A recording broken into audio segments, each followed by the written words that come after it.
பாண்டிச்சேரியில் வரப்போகிற home card, அதுக்கப்புறம் டிஎன்பிஎஸ்சி குரூப் 4 இந்த மாதிரி போன்ற முக்கியமான தேர்வுகளுக்கு சம்மந்தப்பட்ட ஜிகே அண்ட் கரண்ட் அஃபேர்ஸ் கேள்விகளை வந்து பார்த்துட்ருக்கோம். இன்றைக்கான டாபிக் என்ன அப்படின்னு பார்த்தீங்கன்னா, இந்தியாவில் இருக்கக்கூடிய மிக முக்கியமான இலக்கிய விருதை தான் நம்ம பார்க்க போகிறோம். அந்த இலக்கிய விருதை பொறுத்த வரைக்கும் இந்தியாவிலேயே உயர்ந்தபட்ச இலக்கிய விருது என்ன அப்படின்னா சாகித்ய அகாடமி விருது தான். இந்த சாகித்ய அகாடமி விருதை யார் கொடுக்குறா அப்படின்னு பார்த்தீங்கன்னா இந்திய அரசாங்கம் தான். இந்த சாகித்ய அகாடமி விருது இந்தியாவின் உயர்ந்த இலக்கிய விருதான சாகித்ய அகாடமி விருதை கவர்மெண்ட் ஆஃப் இந்தியா வந்து கொடுக்குறாங்க. இதை வாங்கின முதல் நபர் யார் அப்படின்னா சர்வப்பள்ளி ராதாகிருஷ்ணன்.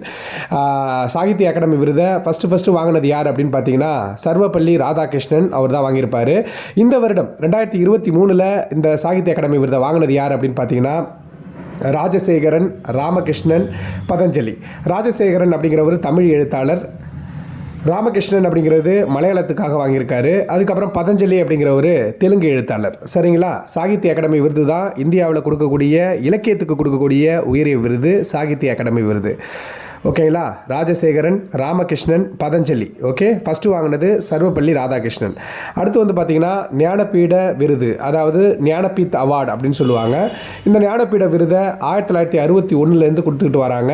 இதை பொறுத்த வரைக்கும் ஒரே ஒரு விஷயம் ஞாபகம் வச்சிங்க, இது வந்து இலக்கியத்துக்கு கொடுக்கக்கூடிய இரண்டாவது பெரிய விருது வந்து ஞானபீட விருது.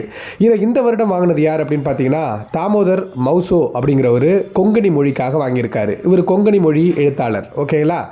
தாமோதர் மௌசோ தான் ஞானபீட விருதை வந்து வாங்கியிருக்காரு. தாமோதர் மௌசோ. ஓகே, இதை பொறுத்த வரைக்கும் இந்தியாவில் எந்த குடிமகன் வேணாலும் எழுதலாம். ஆனால் இந்திய அரசியலமைப்பு சட்டத்தில் 8வது அட்டவணையில் அங்கீகரிக்கப்பட்ட மொழிகள் 22 இருக்குது. அந்த 22 மொழியில் தான் எழுதியிருக்கணும். சரிங்களா? இந்தியாவில் கிட்டத்தட்ட 1599 மொழி பேசுகிறாங்க. ஆனால் இந்திய அரசாங்கத்தால் அங்கீகரிக்கப்பட்ட மொழிகள் வந்து பார்த்திங்கன்னா 22 மொழிகள் இருக்குது. அதில் கொங்கணி ஒன்று.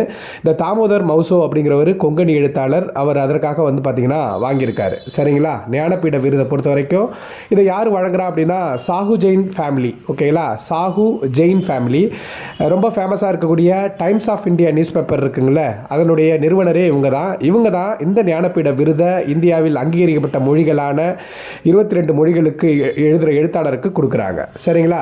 அடுத்து சரஸ்வதி சம்மன் விருது, இதுவும் இலக்கியத்துக்காக கொடுக்கக்கூடிய விருது தான். இதுவும் ஞானபீட விருதே மாதிரி தான். இந்தியாவில் அங்கீகரிக்கப்பட்ட 22 மொழிகளில் எழுதக்கூடிய எழுத்தாளருக்கு வழங்கக்கூடிய விருது இது. இதில் ரொம்ப முக்கியமான விஷயம், இந்த சரஸ்வதி சம்மன் விருதை பொறுத்த வரைக்கும் கே பிர்லா ஃபவுண்டேஷன் கொடுக்குறாங்க. கே பிர்லா ஃபவுண்டேஷன் கொடுக்குறாங்க. இதை 2022 தமிழகத்தை சேர்ந்த சிவசங்கரி வந்து வாங்கினாங்க. சூரிய வம்சம் அப்படிங்கிற ஒரு மெமோருக்காக. ஓகேங்களா? சூரிய வம்சம் அப்படிங்கிற நூலுக்காக சிவசங்கரி வாங்கியிருக்காங்க. இந்த சரஸ்வதி சம்மன் விருதை சிவசங்கரி வாங்கியிருக்காங்க சூரிய வம்சம் அப்படிங்கிற நாவலுக்காக. சரிங்களா? கே பிர்லா ஃபவுண்டேஷன் கொடுக்குறாங்க. அடுத்து வியாஸ் சம்மன் விருது, இதை பொறுத்த வரைக்கும் சிறந்த ஹிந்தி இலக்கியத்துக்காக கொடுக்கக்கூடியது வியாஸ் சம்மன் விருது. அப்போ சரஸ்வதி சம்மன் விருதும் இலக்கியம் தான், ஆனால் 22 மொழிகளில் எழுதுகிற எழுத்தாளருக்கு கொடுப்பாங்க. ஆனால் வியாஸ் சம்மன் விருதை பொறுத்த வரைக்கும் ஹிந்தி இலக்கியத்துக்கு மட்டும் கொடுப்பாங்க. இதை வழங்குறது கே பிர்லா ஃபவுண்டேஷன் தான். சரஸ்வதி சம்மன் விருதையும் வியாஸ் சம்மன் விருதையும் கொடுக்கறது கே பிர்லா ஃபவுண்டேஷன் தான்.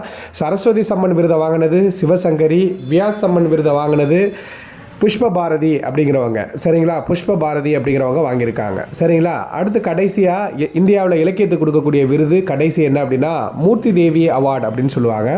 மூர்த்தி தேவி விருது இதை பொறுத்த வரைக்கும் இந்திய தத்துவத்தையும் இந்திய கலாச்சாரத்தையும் எடுத்துரைக்கக்கூடிய புத்தகத்துக்கு கொடுப்பாங்க. அப்போது இதுவும் இலக்கியத்துக்கு தான் கொடுக்குறாங்க. சரிங்களா? ஆனால் இந்திய தத்துவத்தையும் இந்திய கலாச்சாரத்தையும் பறைசாற்றக்கூடிய புத்தகத்துக்காக கொடுக்குறாங்க. ஓகேங்களா? இதை வழங்கக்கூடிய அமைப்பு எது அப்படின்னு பார்த்தீங்கன்னா பாரதிய ஞானபீடம் அப்படின்னு சொல்லுவாங்க. பாரதிய ஞானபீத் ஆர்கனைசேஷன் இவங்க தான் கொடுக்குறாங்க. 22 மொழிகள் இந்தியாவில் இருக்கக்கூடிய 22 அங்கீகரிக்கப்பட்ட மொழிகளுக்கும் கொடுக்குறாங்க. ப்ளஸ் இங்கிலீஷ் லாங்குவேஜுக்கும் கொடுக்குறாங்க. இதை மட்டும் ஞாபகம் வச்சிங்க. ஏன் அப்படின்னு பார்த்தீங்கன்னா ஞானபீட விருதாக இருக்கட்டும், சரஸ்வதி சம்மன் விருதாக இருக்கட்டும், வியாஸ் சம்மன் விருதாக இருக்கட்டும், சரஸ்வதி சம்மன் விருதாக இருக்கட்டும், அது இந்தியாவில் அங்கீகரிக்கப்பட்ட 22 மொழிகளுக்கு கொடுத்தாங்க. வியாஸ் சம்மன் விருதை சிறந்த ஹிந்தி இலக்கியத்தை மட்டும் கொடுத்தாங்க. வியாஸ் சம்மன் விருது சிறந்த ஹிந்தி இலக்கியம். ஆனால் இந்த மூர்த்தி தேவி விருதை பொறுத்த வரைக்கும் 22 மொழிகள் ப்ளஸ் இங்கிலீஷையும் சேர்த்துருக்காங்க. இதை வாங்கின முதல் நபர் யார் அப்படின்னா நாகராஜா ராவ் அப்படிங்கிறவர். இவர் வந்து ஒரு கன்னட எழுத்தாளர். ஓகேங்களா? 2019 தான் இதை ரீசெண்டாக கொடுத்தாங்க. அதை வாங்கினது விஸ்வநாத் பிரசாத் திவாரி வந்து வாங்கியிருக்காங்க. தெளிவாக அந்த விஷயத்தை மட்டும் ஞாபகம் வச்சுங்க. நன்றி, வணக்கம். ஏதாச்சும் டவுட் இருந்ததுன்னா கமெண்ட் பண்ணுங்கள். தேங்க்யூ.